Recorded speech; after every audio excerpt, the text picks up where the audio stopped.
après la démission de Moustapha Gueye, et tout le monde est au courant.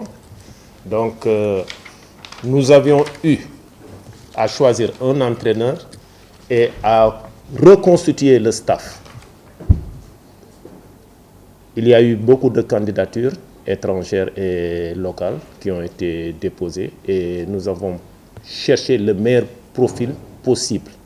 Et aussi un objectif lui a été assigné. Nous avons eu des candidatures des Américains qui ont postulé, des Français, des Espagnols. Mais notre choix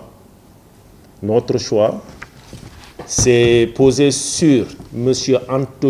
Alberto Antuña Leal. C'est un entraîneur espagnol de 33 ans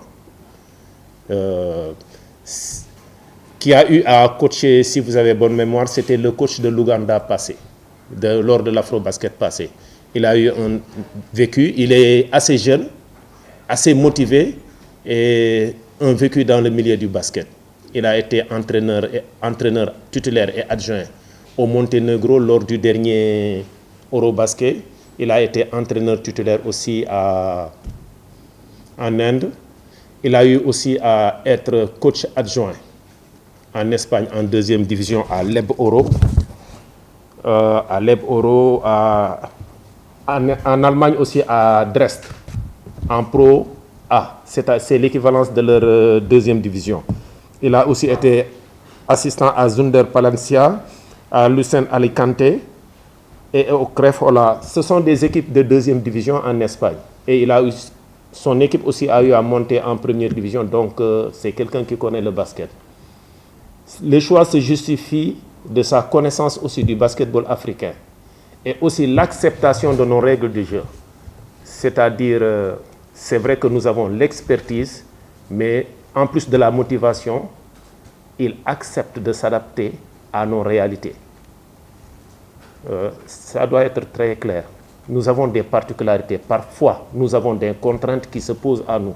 Il faudrait que nous ayons un entraîneur assez compréhensif, pas trop malléable, assez compréhensif pour pouvoir s'adapter à toutes les situations qui se poseront.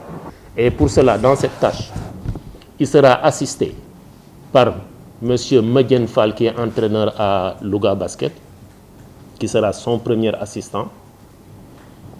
Pour faire genre, le deuxième adjoint sera Khadijatou Sourang Diop. Et le troisième s'appelle Sidi El Larbis Sall, qui est à Sid Academy. Il sera adjoint et en plus interprète. Vous savez que Alberto est espagnol, mais il parle couramment l'anglais. Dans ce staff-là, nous sommes allés chercher un jeune qui comprend très bien, qui a les compétences et qui comprend aussi l'anglais pour pouvoir servir d'interprète et d'intermédiaire. Pour le manager général des équipes nationales, Madame Borika Fall sera en place et pour l'intendant des équipes nationales, ce sera Hassan Baye qui sera reconduit. Il n'y a pas beaucoup de changements, mais tout juste des réajustements.